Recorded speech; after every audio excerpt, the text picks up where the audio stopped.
Neebase nkulowooza kubanga nasembyeyo ng'ommwenyeza.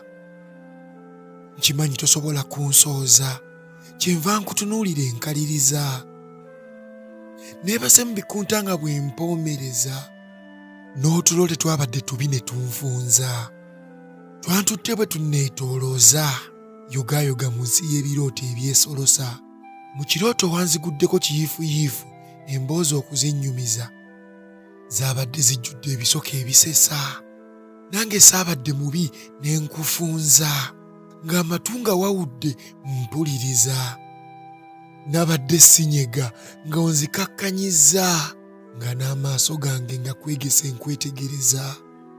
Wansemberedde obugalo bwo n'obunkwasa mu kifuba wano we wabukwasizza.